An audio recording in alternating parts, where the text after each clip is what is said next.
She was just 3 months old. Not mine. My sister's. Left with me for a few days, they said. Just until Juliet got her head on straight. But that morning when my phone buzzed, I felt it in my chest before I even saw the screen. I was rocking Aria gently against me, her breath warm against my collarbone when the message came in. We've moved to Milan. Emptied the account. Good luck. That was it. No explanation. No goodbye, no plan. Just a baby in my arms and a 6-word bomb from my parents. I froze. For at least a minute, maybe more. Then I opened the Harper Family Emergency Net account, the one we had all contributed to. My parents. Me. Even Juliet once. The balance read 0. 3 days ago it had over $18,000. Now, not a cent. Aria stirred slightly in my arms, her tiny fist rested near my heart. She didn't know that the people who shared her blood had just made a decision that would change both our lives. I kissed her head and whispered to the quiet room. Thanks for the heads up. I didn't cry. Not then. What I felt wasn't grief. It was gravity shifting. Like the floor had dropped out and I was still pretending to stand. They hadn't even waited for the weekend to end. I was supposed to watch Aria so Juliet could recharge in Sonoma or Santa Cruz, or wherever she had gone this time. I didn't ask. They didn't tell. It was all vague. A short break. Some time to clear her head. That was the language Mom used. No one said Milan. No one mentioned draining our shared fund. And definitely no one mentioned disappearing like cowards in the night. I eased Aria into the portable bassinet beside the bed. Her cheeks were still pink from sleep. I stood and walked to the kitchen, past the bottle rack, the burp cloths, the diaper bag they left behind. Then I opened the bottom drawer of the filing cabinet. Mom always mocked me for keeping paper copies. Said I was too nostalgic. But that night, ink and paper were the only things keeping me grounded. I found the most recent bank statement. As of 12 days ago, the Harper Family Emergency Net had a balance of $18,742.46. I'd checked because I was considering dipping into it to cover a surprise pediatrician bill for Aria when she had a rash 2 weeks back. I never touched it though. I knew better. That account was sacred, shared, built on good faith. I paid it the same reverence people pay churches. I tried calling Mom. Straight to voicemail. Then Dad. Same thing. Then Juliet. The call rang twice before it cut. No voicemail set up. I sent a text. Just 3 words. Are you serious? It was marked as read within 30 seconds. No reply. I didn't bother following up. What was I supposed to say? Bring the money back. Come get your daughter. They wouldn't. I knew that now. Maybe I'd always known. I leaned against the counter, the fridge humming behind me, the kitchen half-lit by the stove light. Bottles on the drying rack, the pink sleep sack still warm in the laundry basket, the pacifier on the floor from earlier. Everything around me belonged to someone else, and now it was mine by default. By morning I'd need to start sorting through paperwork, find Aria's insurance card if she had one. Call the clinic. Figure out if I needed to apply for temporary guardianship. I'd have to call my freelance editor and explain the delay. Again. But none of that could happen until daylight. Right now, all I could do was sit in the quiet and listen to a baby breathe. And I did. I sat beside her and watched her tiny chest rise and fall, and I waited for my hands to stop shaking. The weight of it all pressed against my ribs. The betrayal, yes, but more than that, the clarity. That they weren't coming back. Not for Aria. Not for me. Maybe I shouldn't have been surprised. Being the responsible one starts so quietly. It's picking up your sister from ballet because Mom's on a call and Dad's stuck in traffic. It's helping with science fair posters while your own backpack lies untouched in the corner. It's staying quiet so other people can shine.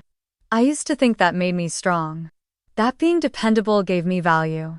But over time, dependable turns into invisible. Juliet was all wildness and fire. Tears in parking lots. Tattoos on impulse. A dozen different majors before she landed on energy therapy and spiritual coaching. People called her luminous, magnetic. difficult in a way that made them lean in. She wasn't responsible, but she was adored. Me, I was the shelf. The one that held everything and didn't get noticed unless something fell. Mom used to call the Harper family emergency net our just-in-case fund. Contributions came from Mom's Etsy side hustle, Dad's consulting gigs, my editing checks. It started after Juliet's second hospitalization in college, just in case someone else needed support. That was the phrasing. Someone else. Not Juliet. Not again. Just someone. But I was never someone else. I was always the backup. The plan B. The one who didn't cost too much or cry too loud. The first time Juliet drained the account, it was for a healing retreat in Sedona. Transformative, she'd said. The second time, it was to relocate to Seattle to write a book that never happened. Each time, Mom shrugged. Dad frowned. I patched my broken windshield with duct tape and skipped a dental cleaning for the third year in a row. Now here we were. They'd left me with a 3-month-old, emptied the only safety net we had, and moved to Milan like it was a delayed honeymoon. No explanation, no plan. Just gone. I wasn't panicking. Panic implies surprise. This wasn't that. This was something colder. Sharper. I pressed my palm flat against the countertop. The surface was clean, cool, real. I needed something solid to touch because I had the distinct sense I was standing at the edge of a cliff no one else even acknowledged. Aria whimpered. I crossed the room and rested a hand on her chest. She settled. I didn't know what tomorrow would bring. But I knew this much: I wasn't calling them again. By 7 the next morning, Aria had already spit up on 2 different sets of pajamas and screamed herself purple during a diaper change. I hadn't slept more than 40 minutes at a time. My head pounded in that hollow way that meant I was dehydrated, underfed, and moving mostly on willpower and caffeine. I stirred the last scoop of powdered formula into lukewarm water and whispered a prayer that she'd drink it without fuss. She didn't. She cried, kicked, pushed the bottle away, then cried harder when I took it back. Eventually, she gave in, sucking in quick, angry gulps while hiccuping between breaths. I held her with one arm, the other scrolling through my inbox on my phone. The unread count was well into the double digits, most of it from clients I hadn't responded to in days. My job had always been flexible. Editing historical submissions for the Virginia Heritage Journal wasn't glamorous, but it paid enough to cover groceries and rent if I took on enough assignments. The downside was that I worked as a contractor. No sick leave, no backup, no maternity clause. Just deadlines and invoices and silence if you fell behind. I glanced at the clock. 10:17. I had meant to email Clara, the lead editor, last night to explain why I hadn't turned in the annotated manuscript. I hadn't found the words. What do you say? Sorry, I missed the deadline. I was suddenly left with a 3-month-old and a financial black hole where my family used to be. I opened my laptop and tried to type while Aria dozed lightly on my lap, her body curled into a comma against my stomach. After 3 sentences, she woke up again and started fussing. I closed the laptop without saving. The words could wait. She couldn't. Around noon, I microwaved a cup of coffee I'd poured 4 hours earlier. It tasted like burnt hope. I drank it anyway, standing barefoot in the kitchen, rocking Aria in her sling with a soft bounce. The windows were open just an inch to let the spring air in. Outside, the neighbor's dog barked once, twice, then went quiet again. That afternoon, Aria developed a light fever. Not high, just enough to make her fussy and clingy. I stripped her down to her onesie, gave her a sponge bath, and held her until the heat in her tiny limbs faded. Then I realized I was almost out of Tylenol. The infant kind. I checked the cabinet, found an old bottle from Juliet, expired. I made a list. Formula baby Tylenol wipes. The essentials. I pulled out my wallet and counted $34 in cash. My checking account had a little over 100, most of which needed to go toward the electric bill. The thought of using my credit card made my chest tighten. I'd already floated too many expenses across too many months. That night, after Aria finally fell asleep for a full hour stretch, I stood in front of the bookshelf in the living room. My collection of early American historical texts took up the middle 2 shelves. Some were signed. Some were out of print. All had been gathered slowly, intentionally over more than a decade. I ran my fingers along the spines. A leather-bound first edition of the Chesapeake Conflict. A biography of the Cabell family annotated with marginalia by a UVA professor long deceased. These books weren't just valuable. They were mine. My quiet joy. My anchor. The next morning I boxed them up and drove to a second-hand bookseller near campus. The woman behind the counter was kind. She asked if I was sure. I said yes before I could change my mind. She gave me $120 in cash and a card with her name on it in case I changed my mind about the rest. I thanked her and walked out without looking back.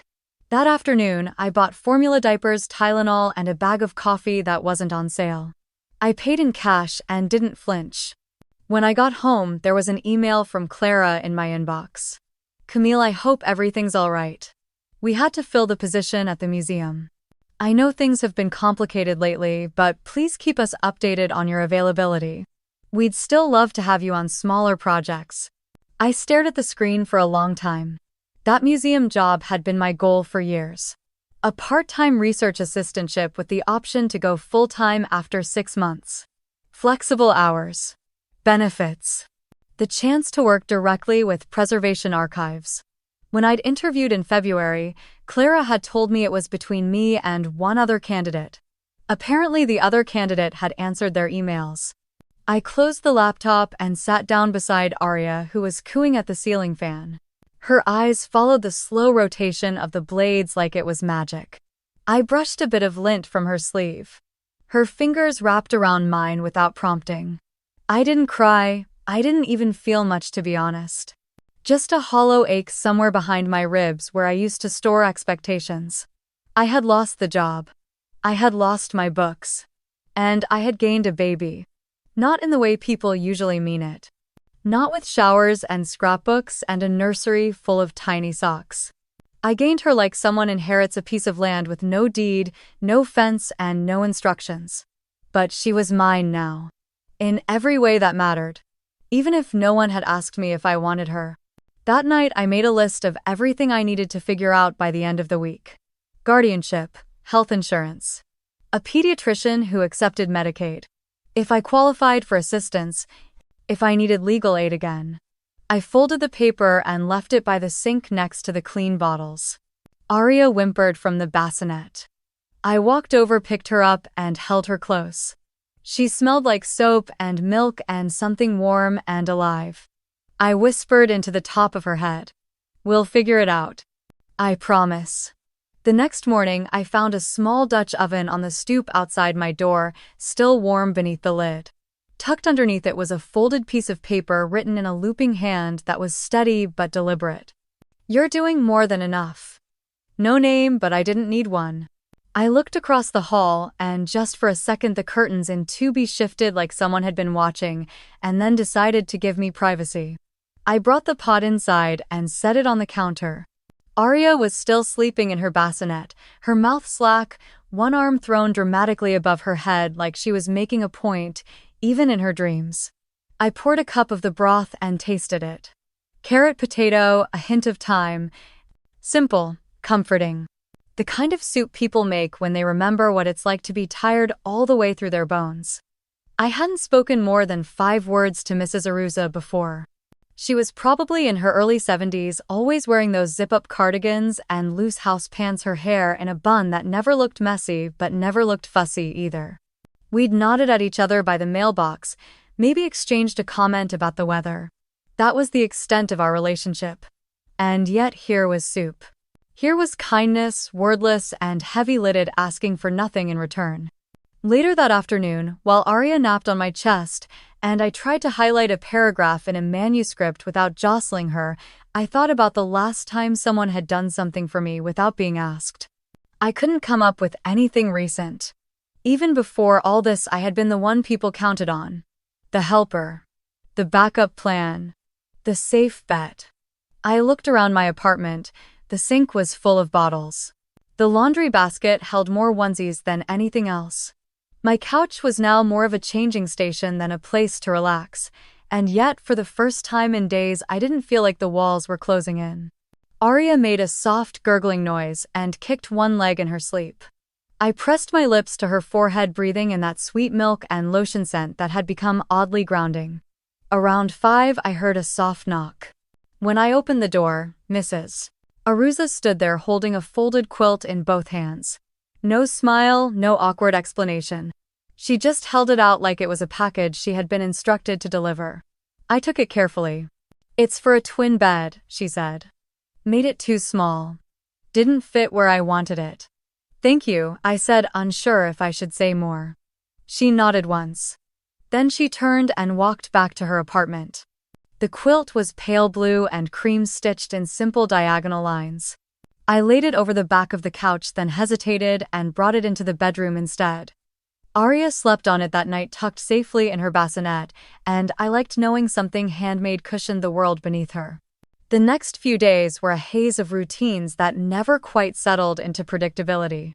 Arya's sleep came in bursts, unpredictable as rain. I learned to cook with one hand and type with 2 fingers.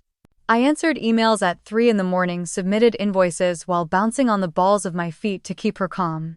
I spilled milk, forgot to shower, burned toast. But in between the chaos were these soft moments. Arya gripping my thumb with impossible determination. Her open-mouthed baby grin when she recognized my voice. The way she'd settle instantly whenever I sang badly off-key to the same lullaby I remembered from childhood. And there was always the quilt, folded neatly by the bassinet. A small reminder that someone had noticed. That I wasn't invisible, at least not to everyone. One evening I sat at the kitchen table with my laptop open, trying to annotate a dense essay on the architectural history of tobacco barns in Southern Virginia. Arya was finally asleep in her sling, her breath slow and even against my chest. The email I had to write was overdue. My editor had been patient, but I could feel that patience thinning with each passing day. I stared at the screen, my fingers hovering over the keys, and then I did something I hadn't done in years. I opened the Notes app and started a new entry. A kind of journal. "Today Mrs. Aruza brought me soup. And a quilt." She didn't ask questions. She didn't stay. Just gave and left. It was the kindest thing anyone's done for me in a long time. Arya laughed at the sound of the vacuum. I got through a whole manuscript with her sleeping on me. I haven't showered in 2 days, but I'm still standing. I paused, then added one more line. "Sometimes the kindest people are the ones who don't knock first." I hit save, closed the laptop, and leaned back in the chair. The house was quiet except for the gentle hum of the fridge and the faint creak of the old floorboards settling. Arya sighed in her sleep. And for the first time since all of this began, I didn't feel entirely alone. I told myself I was just going for the formula. One last container of the brand Arya tolerated best. That was the reason. The only reason. I strapped her into the car seat, folded up the quilt Mrs. Aruza had given us, and placed it over her legs like a shield. The drive to my parents' house was only 12 minutes, but it felt longer. Every red light gave me more time to debate turning around. The house sat just off Langdon Avenue, the same white brick with forest green shutters I'd known since middle school. The lawn was trimmed, the mailbox still held a crooked dent from when Juliet backed into it senior year. Nothing had changed. Not from the outside. I parked in the driveway and carried Arya in her car seat up to the porch. The spare key was still under the ceramic frog. That too hadn't changed. Inside, the silence hit me harder than I expected. Not the peaceful kind. The other kind. The kind that feels like a door was shut long before you arrived. The air smelled faintly like lemon polish and old coffee. But it was missing the undercurrent of something living. No music from the kitchen speaker, no laundry going, no hum of the dishwasher. Just stillness. I placed Arya's carrier near the hallway and made my way toward the kitchen. The fridge was nearly empty. Half a bottle of Prosecco, a jar of imported fig jam, and a single stick of butter. The kind of things you don't throw away but don't plan to use again either. The pantry had been cleaned out. Even the oatmeal Mom always hoarded was gone. I opened the cabinet, saw the rows of clean dishes lined up like they were waiting for company that would never come. The counter was bare except for a sticky note near the phone base. Cancelled cable. Please return modem. Not addressed to anyone, just information left behind like a receipt. I went to the laundry room, hoping maybe they'd left the formula somewhere obvious. Nothing. Just empty baskets and the scent of dryer sheets, long gone stale. I ended up in the study. My father's desk was cleared except for one folder. Not labeled. Just tucked under a manila envelope. I hesitated, then opened it. Inside was a neatly organized set of documents. Travel itineraries. 2 one-way tickets from Dulles to Milan dated nearly 6 weeks before they left. A rental agreement for an apartment in Brera, one of the most expensive districts in the city. Italian SIM cards still in their packaging. A welcome letter from a relocation agency addressed to Sandra and Robert Harper. I sat down slowly. There was nothing impulsive about any of it, no emergency. No last-minute scramble. This was not a reaction. It was a plan. Beneath the stack of travel documents was a notarized form. I recognized the layout before I read the words. A temporary transfer of legal guardianship. Camille Harper listed as the guardian for Aria Elena Harper, age 3 months. My address. My phone number. My supposed signature. But I never signed it. I pulled the paper closer and studied the name at the bottom. My name. In cursive I hadn't used in years. A line too neat. Too even. It was a forgery. Clean. Confident. Someone had practiced. I flipped to the last page in the folder. A bank statement dated 2 days before they vanished. The Harper family emergency net account showing a single outgoing wire transfer of $21,400 to Meridian Trust Private International Division. The routing code linked to an overseas branch. I stared at the numbers. The rest of the statement was blank. No other withdrawals. Just one clean sweep. I stood up too fast.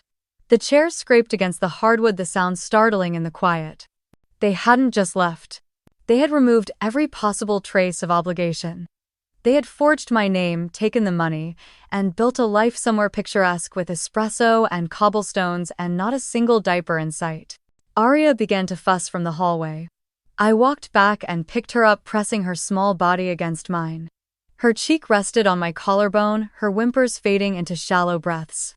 I sat on the living room couch and looked around. This was the house where I'd learned to read. Where I'd eaten cereal while watching Saturday morning cartoons.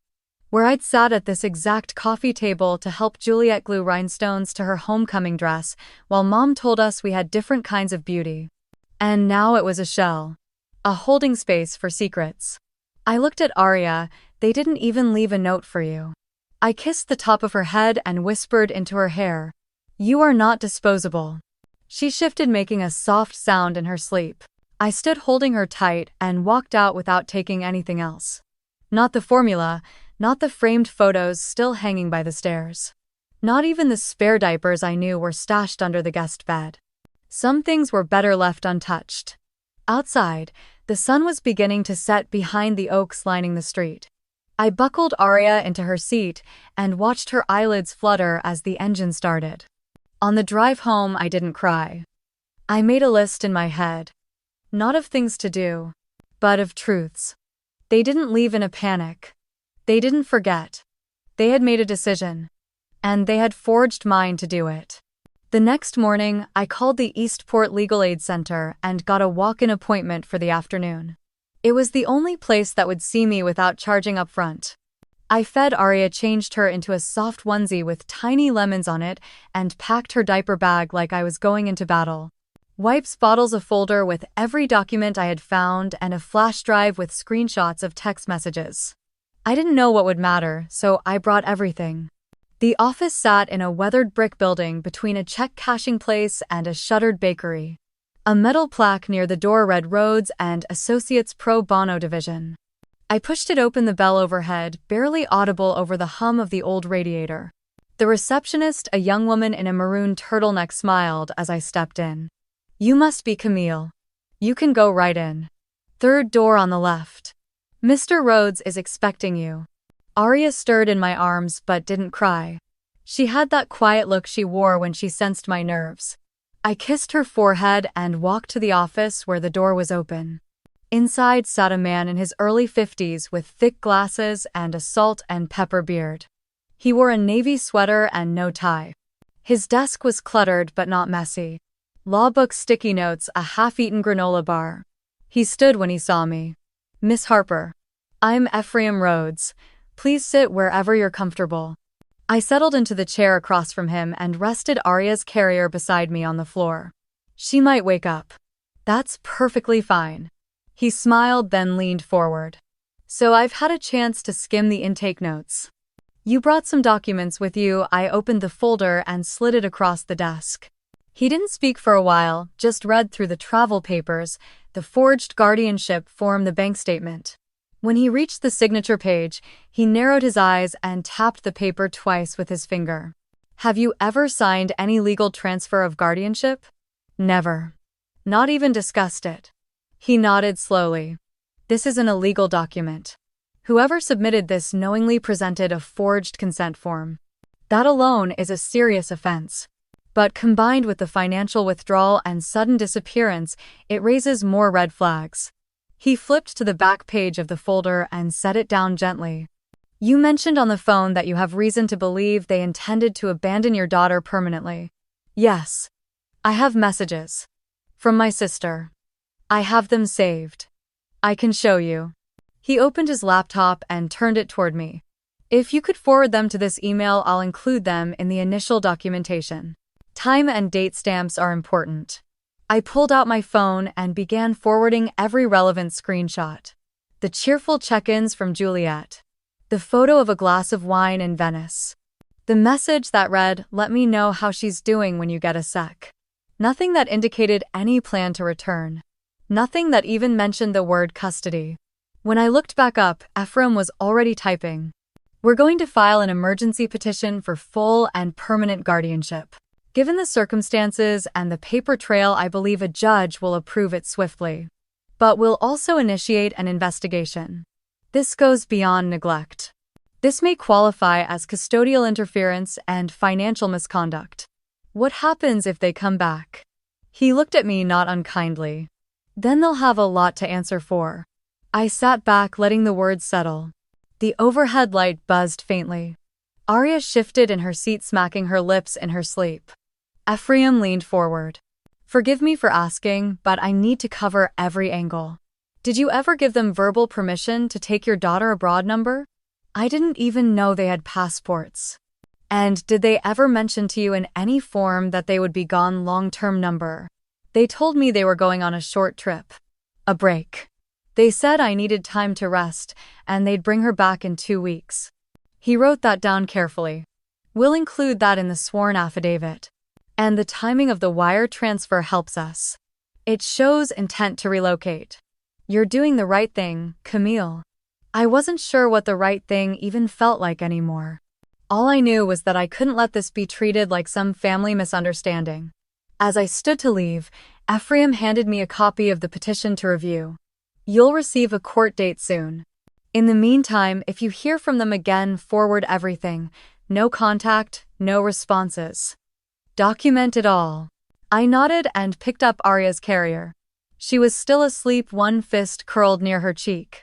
"Thank you," I said. He smiled gently. "You're not alone in this. Let the system do what it was built to do." As I stepped outside, the wind had picked up. The sky was the color of wet stone. I zipped Arya's blanket higher and headed to the car. Inside, I sat for a long time before starting the engine. For the first time in weeks, I didn't feel like I was playing defense. I had put something in motion. And the papers I carried now weighed more than milk. The phone rang while I was changing Arya's diaper on the floor of the nursery. I glanced at the screen and froze. Juliet. I wiped Arya clean, fastened the diaper, and gently placed her in the bassinet. Then I picked up the phone, stepped into the hallway, and pressed record on the second phone I had resting on the kitchen counter. "Hi, Camille." Her voice was tight-clipped. "You're really doing this?" I leaned against the fridge, staring at the rust spot near the bottom of the door. "Doing what? Don't act like this is some surprise." "You agreed."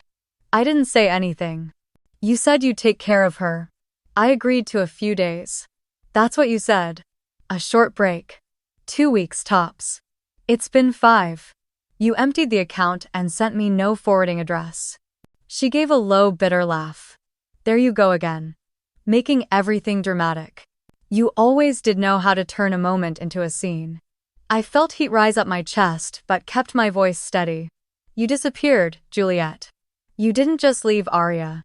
You erased yourselves. A long pause. Then she sighed. We needed time. You should be thanking us. You're finally forced to step up. It's not like you ever had to before. I let the silence speak for me. You think this makes you some kind of martyr, she continued.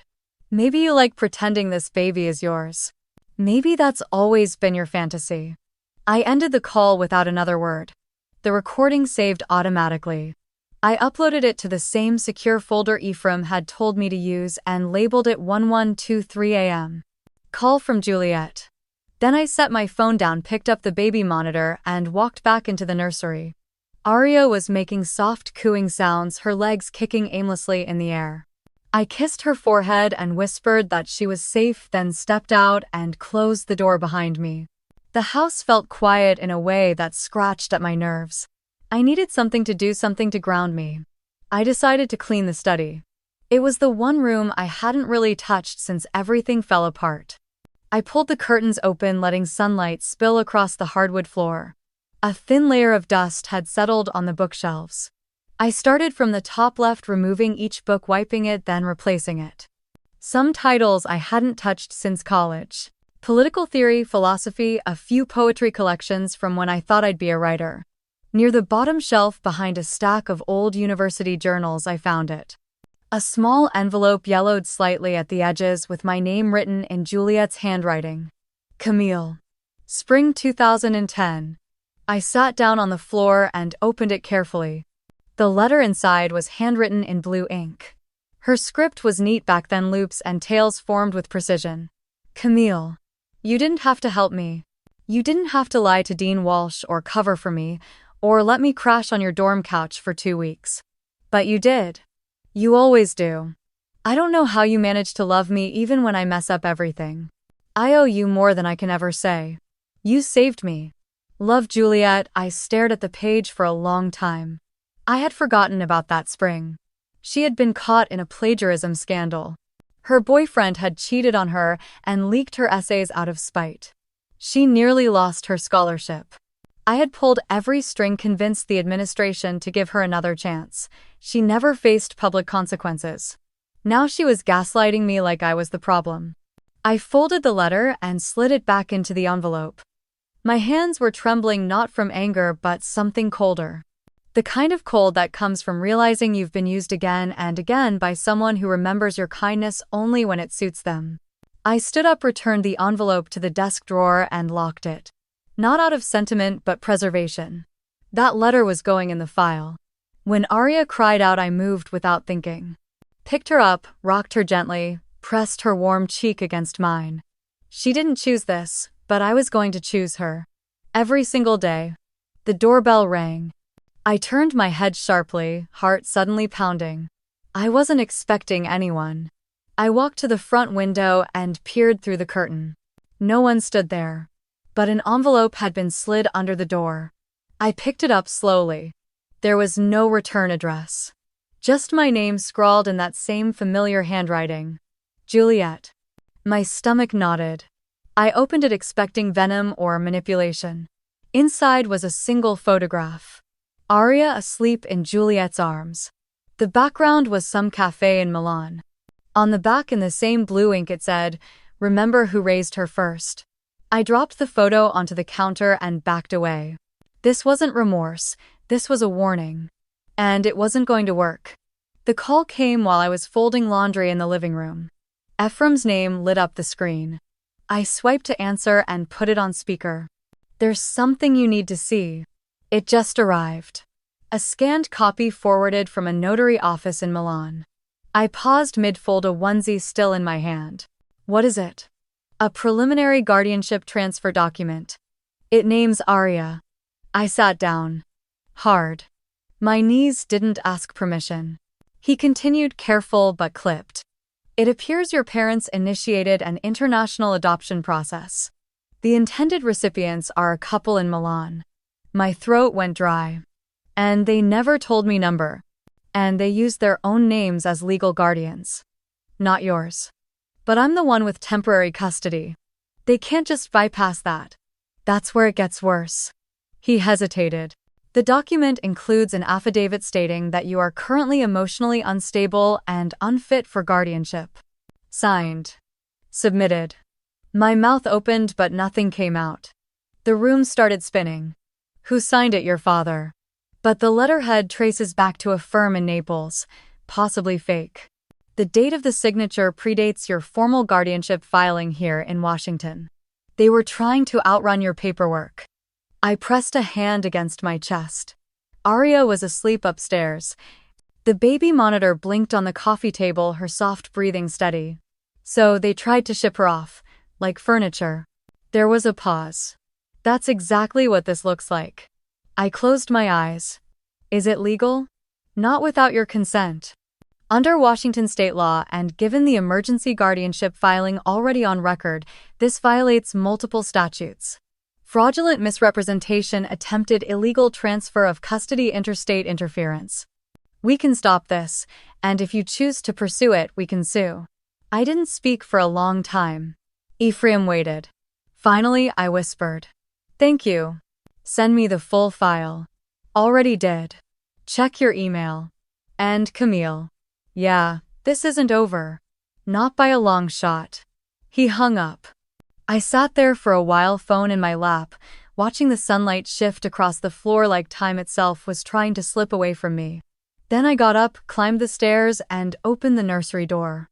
Aria was curled up like a comma in her crib, cheeks flushed with warmth, her little fingers wrapped loosely around the edge of the blanket.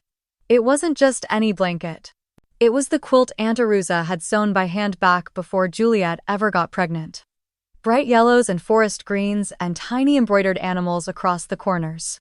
I knelt beside the crib and gently brushed the edge of the quilt with my fingertips. They would not take her. Not by manipulation, not by lies, and certainly not by treating her like a transaction. I whispered more to myself than to her. No one is taking you from me. No one. She stirred, eyes fluttering open for a moment, then shut again. I stayed there until my legs went numb. Later that evening, I opened the email from Ephraim. Attached were PDFs of the document, the signature page, and a typed letter written by my mother stating that this was in Aria's best interest. No mention of me. Not once. The final attachment was a picture of the couple in Milan. Elegant, wealthy, smiling with perfect teeth in a sunlit courtyard. I could almost hear the pitch they gave my parents. A better life, European education, bilingual opportunities. As if any of that made up for love, for safety. For the nights I'd held Aria while she screamed from colic, the lullabies I hummed from memory, the pediatrician visits, the formula, trial, and error. I clicked download. Saved all the files. Labeled the folder Aria. Custody defense. Then I picked up the phone, opened a new message, and texted Ephraim. Let's go to court. I hit send. Then I shut the laptop. I went back upstairs, picked up Aria, and held her close. She didn't know any of this yet, but someday she would. And she'd know she was wanted. Every second. Every heartbeat. Every sleepless night. She'd know someone fought for her, and didn't flinch. It started with a knock that didn't sound rushed. Just firm. Calculated. The kind of knock you use when you already believe the person on the other side owes you something. I peeked through the window and felt my stomach sink. My parents stood side by side on the porch, dressed like they were attending a country club brunch, not showing up unannounced after abandoning their daughter's child. I didn't move for a moment. I just watched them standing there in their polished loafers and designer sunglasses like the past 2 months hadn't happened. Like they hadn't left the country with barely a text and sent back only silence in return. They knocked again. I opened the door. My mother's eyes scanned the interior as she stepped in. Her lips twitched downward when she caught sight of the baby bottle on the coffee table and a swaddle tossed over the arm of the couch. So this is how you've been living, she said flatly. My father followed her in a step behind, offering a nod like this was a casual visit. They didn't ask to sit, but my mother made her way to the dining table and pulled out a chair. She placed her purse down like she was declaring territory. She turned and gave me that familiar once-over, the same one she used when I brought home art projects in 3rd grade. I used to think it was scrutiny. Now I know it was disappointment preloaded. "Where's Arya?" she asked. "Napping," I said. She raised an eyebrow. "I hope you've been doing tummy time." Her head's already looking misshaped. It's not normal for a 3-month-old to have flat spots. I crossed my arms. She's been doing fine. Her pediatrician's happy with her progress. My mother clicked her tongue. Pediatricians say a lot of things when they think you're too emotional to hear the truth. I didn't respond. I walked to the bassinet near the window and adjusted Arya's blanket. The baby stirred slightly but stayed asleep, her tiny fists curled under her chin. Then I turned to face them. "Let's not waste time," I said quietly. "I've filed for legal guardianship. Full, permanent." The temporary emergency order was granted by a family court judge here in King County. "I have evidence of your intent to place her in a home overseas without legal clearance or my consent. That includes your communications with the couple in Milan, the forged signatures on the authorization letter, and the funds transferred under the name of a fake childcare trust." My father's shoulders slumped slightly. My mother didn't blink. "You're misinterpreting everything. That was an exploratory option. We hadn't decided anything yet." "I have the signed preliminary contract," I said. "The notary seal from Naples, the wire transfer receipts."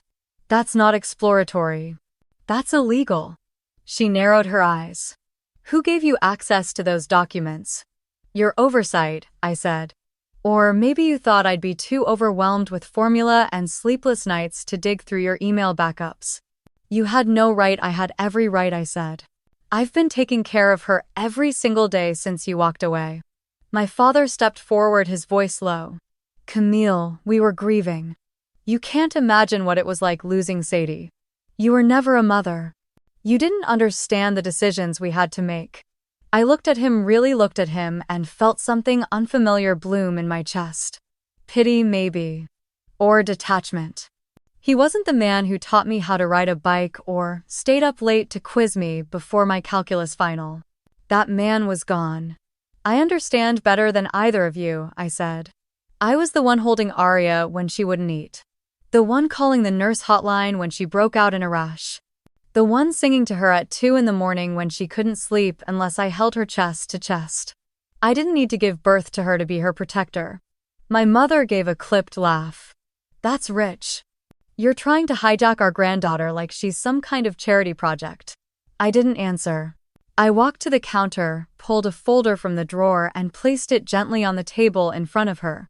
Inside are the filed motions, the notarized statements, the supporting evidence from Ephraim, the notarized nanny affidavit from Mrs. Aruza, and the emails from your Milan contacts, I said. "If you want to fight this in court, be my guest." My mother didn't open it. She looked at the folder like it smelled bad. "You think you can raise a baby on your own? You're freelancing for a startup. You haven't had a serious relationship in years.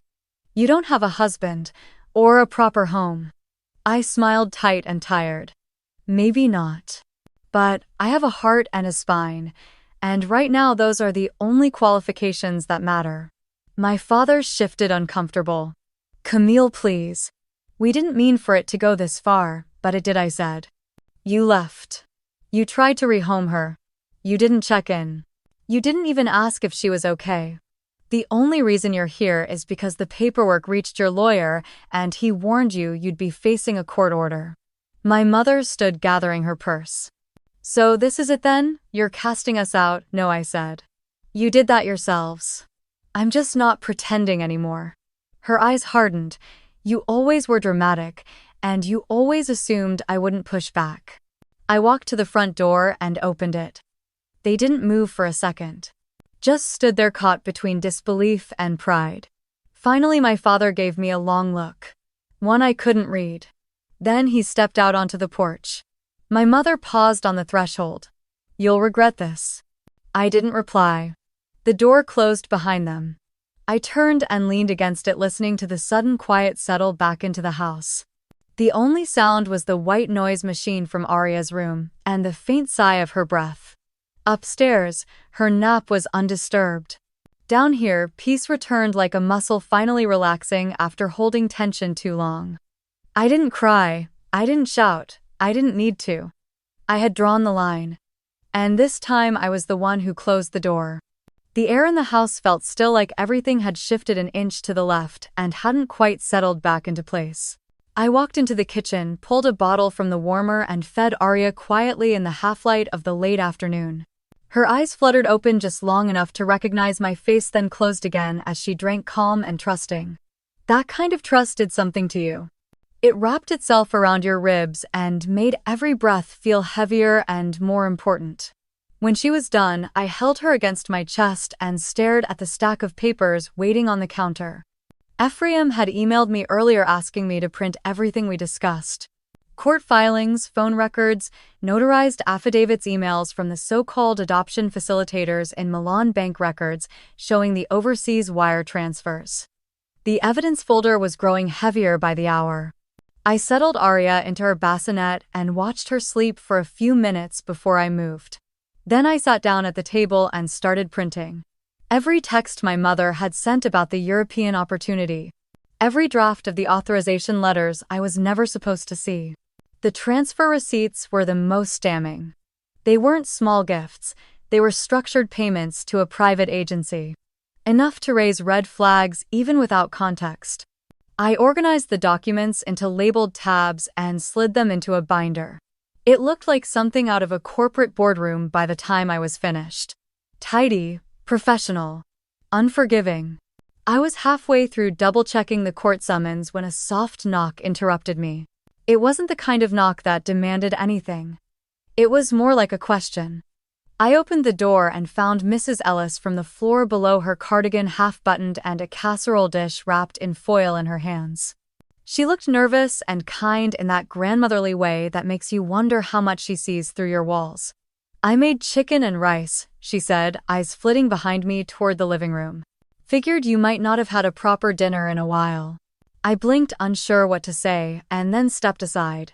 She came in and set the dish on the counter without asking. Then she looked around the room like she was reading the energy before speaking again. "You've been holding it together real well," she said gently. "I see it. I hear it. These walls aren't as thick as you think." I smiled, exhausted. "Thank you."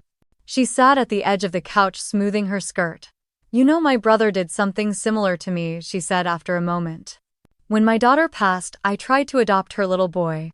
But my brother, he always wanted control. He found a way to make it look like I was unfit. Had his lawyer twist my credit history, say I wasn't financially stable. Got the court to side with him. I lost my grandson." My chest tightened. "I'm so sorry." She waved it off. "It was years ago, but I still carry it. So when I saw those people outside your door today, I recognized the posture. The kind of arrogance that thinks love is measured by money or bloodlines. It's not. It's what you do when things get messy." I sat across from her, holding my breath. "I've seen how you care for her," she continued. "You talk to her like she understands every word. You light up when she laughs. You stay up all night and still smile at her in the morning. That's what counts." My throat felt too tight to speak. She reached over, patted my hand. "You're not alone, Camille. Don't let them make you think you are." We sat in silence for a few moments, the kind that feels like a blanket rather than a void. "I'm due in court tomorrow," I finally said. "I need someone I trust to watch her. Just for a few hours." She nodded before I even finished the sentence. "I'll bring her downstairs. I'll play music and show her pictures of my cat. We'll be just fine." Relief swept over me in a way I hadn't let myself imagine. I squeezed her hand and felt something crack open inside. Not weakness, just the release that came with knowing someone saw the weight you were carrying. After she left, I tidied the house more than necessary. Straightened the throw pillows, rewashed bottles that were already clean, folded and refolded Arya's onesies. Movement kept the nerves from spilling over. That night, when the baby was finally down and the house was dark except for the kitchen light, I sat at the table and opened a notebook. There was no lawyer asking me to write this. No judge demanding a statement. But I needed to. For myself. For her. I started slow. I didn't choose to be a mother, I wrote, but I chose not to walk away. I chose to wake up each day and meet her needs before my own. I chose to sing to her when I was exhausted. I chose to fight for her when others walked away. She is not a burden. She is not a replacement. She is not a pawn. She is a person. She is light and laughter and softness. She smells like warmth and the future. And I will protect her with everything I have. I paused, let the words settle. Then I added one more line. Love isn't something you inherit. It's something you show up for. I closed the notebook and pressed my palms against the cover. The house was silent. The clock ticked. Arya stirred and then quieted again. Tomorrow would be a battle. But tonight the air was calm. And in that stillness, I finally felt ready. The courtroom smelled faintly of floor polish and old paper. Fluorescent lights buzzed above the wooden benches, and the soft rustle of coats and briefcases was the only sound filling the space. I sat at the front beside Ephraim, my hands folded neatly in my lap, my shoulders squared in the blazer I had chosen carefully that morning. Not flashy. Not fragile. Just firm. The judge hadn't arrived yet, but the bailiff already stood by the door with his arms crossed, eyes scanning the rows like a sentry. Across from us, the opposing table remained empty. I checked the courtroom clock. 10 minutes to 9. Ephraim leaned slightly toward me and whispered without looking away from his notes. No matter what happens today, you've done everything right. His voice was low, measured. I nodded once, not trusting my own voice yet. Behind us, I could feel the weight of eyes. The gallery was almost full, not with press or strangers, but with people I didn't recognize and didn't need to. Family court didn't typically draw crowds. But today, somehow it had. At 9 o'clock sharp, the doors opened and Judge Lillian Hargrove entered with her clerk behind her. Everyone stood, then sat in practiced rhythm.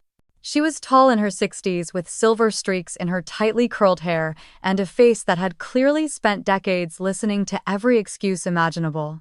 Her gaze swept the room once, then settled on the empty seats across from us. Ephraim stood. Your Honor, the petitioner is present and ready. We are awaiting respondents Lorraine and Michael Whitaker.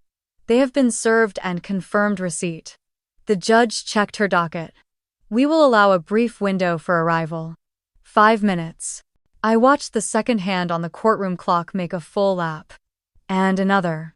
At 9:07 the door creaked. My parents entered, Lorraine first in a navy coat and oversized sunglasses she did not remove. Michael followed, adjusting his tie with a huff like he had just run a mile. They didn't look at me. Not once. They took their seats like this was some meeting they were obligated to endure, not a hearing about the child they'd tried to take. No, Juliet. The judge looked at them over her glasses. Thank you for joining us. Mr. Rowe, proceed.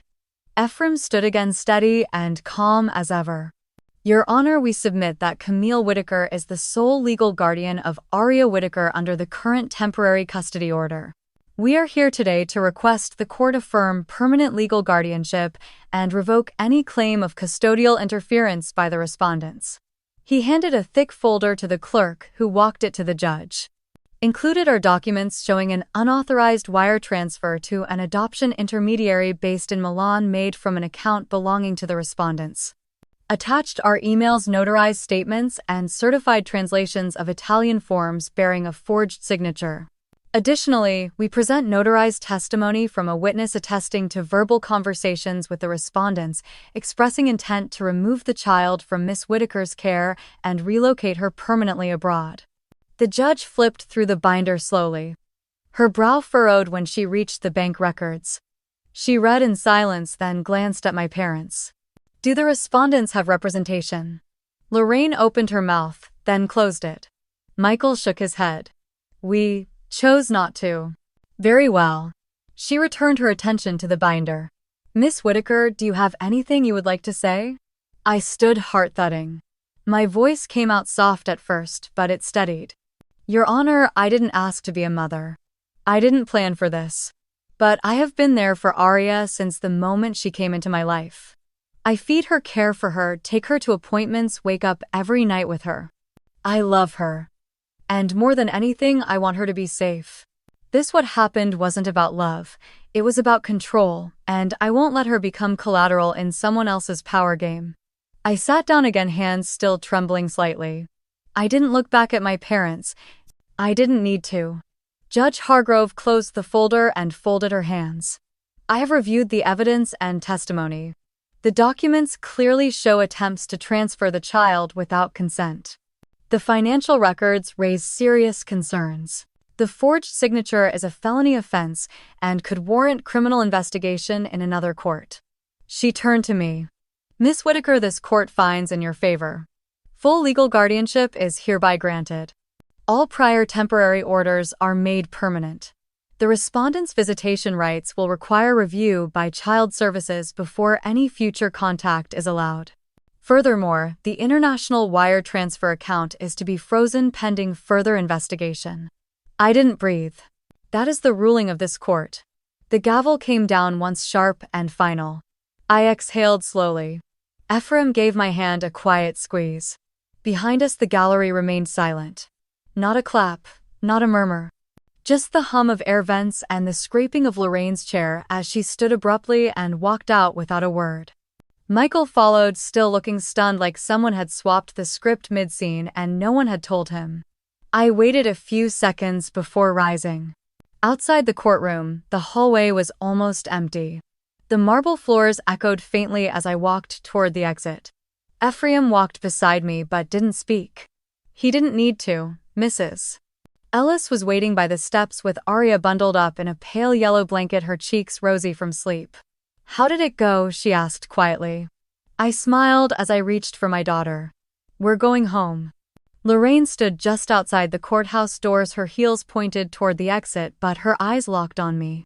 As I stepped out into the sunlight, still adjusting to the glare and the weight of what had just happened, she moved into my path.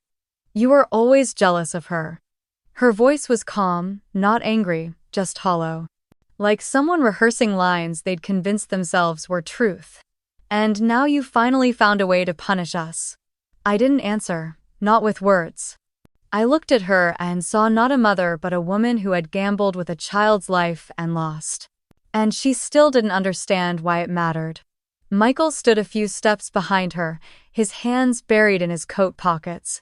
He looked everywhere but at me. The man who once gave me my first telescope for Christmas now couldn't even meet my eyes.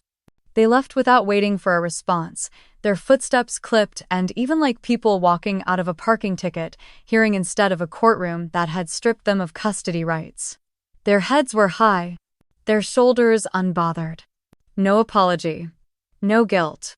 Just silence. And something colder than shame. I walked the rest of the way in quiet. Mrs. Ellis had buckled Arya into her car seat already. As I opened the back door and peeked in, Arya turned her head and smiled with her whole face. The kind of smile that made your lungs loosen without you even realizing they were tight.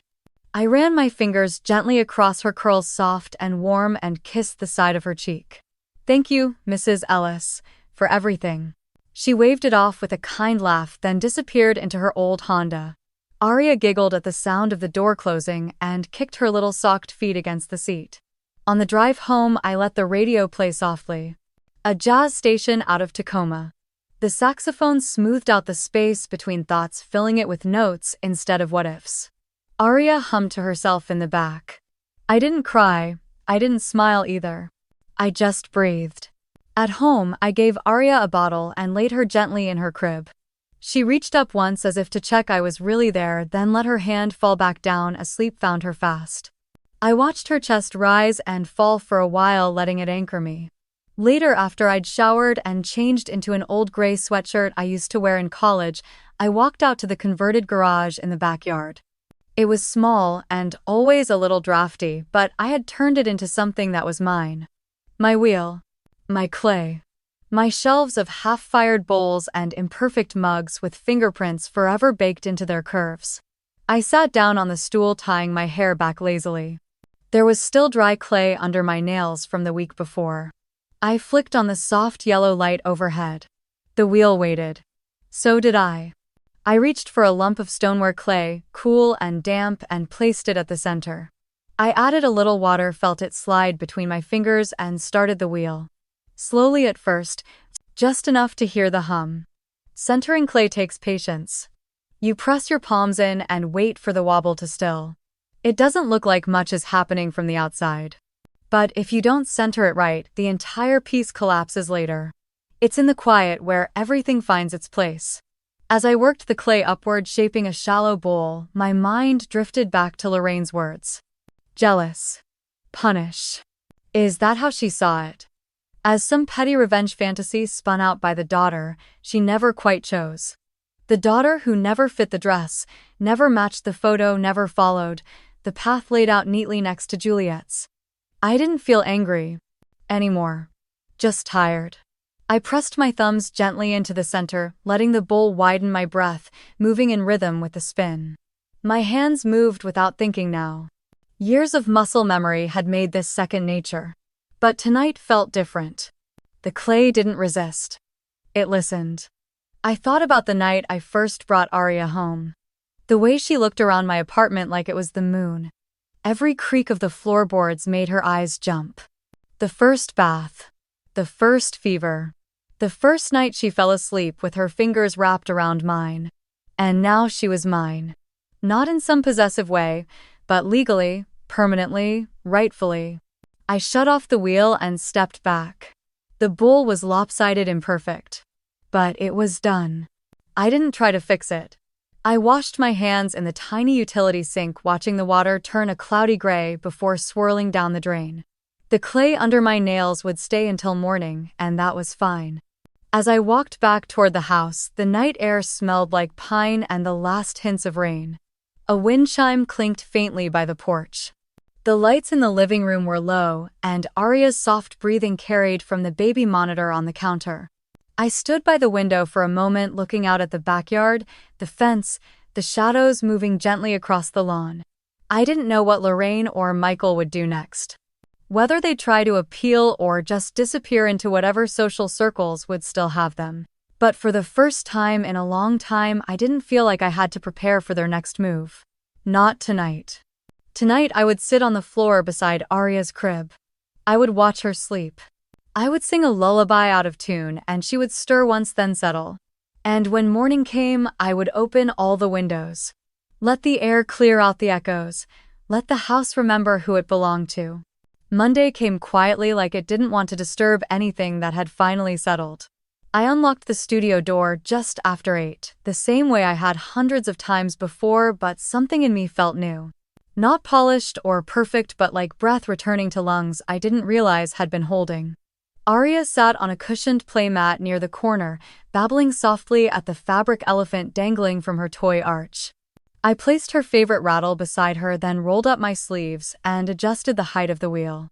The light slanted through the front windows in soft stripes across the shelves, catching the edges of glazed bowls and unfinished mugs waiting for their turn in the kiln.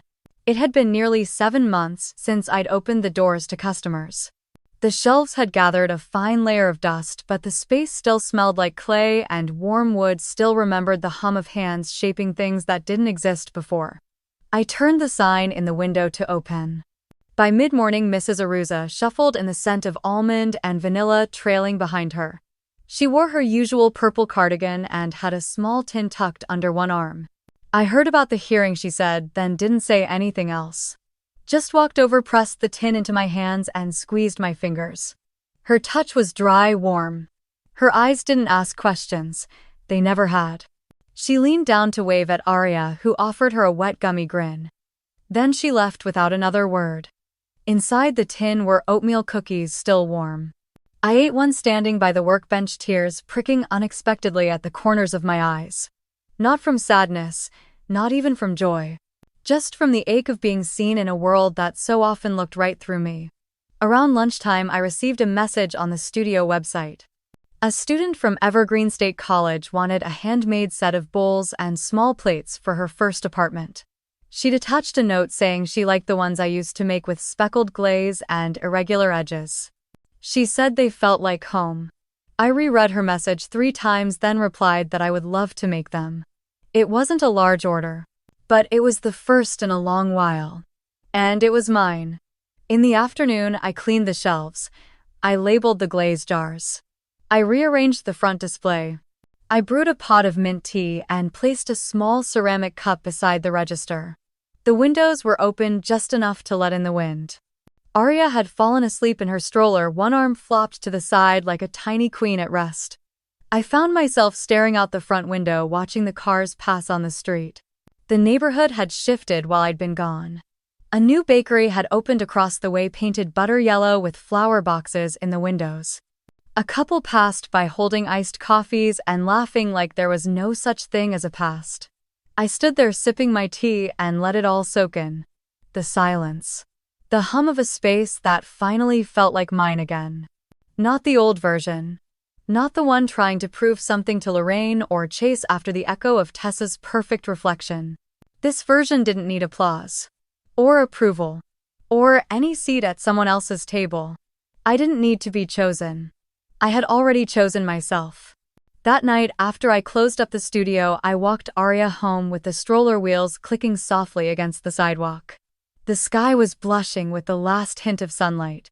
We passed the park where a girl with pink shoes was feeding breadcrumbs to pigeons while her father watched from a bench. I smiled at them. They smiled back.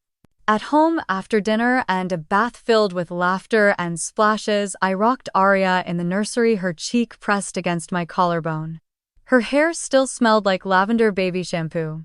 She was asleep before the second verse of the lullaby, her breathing deep and even.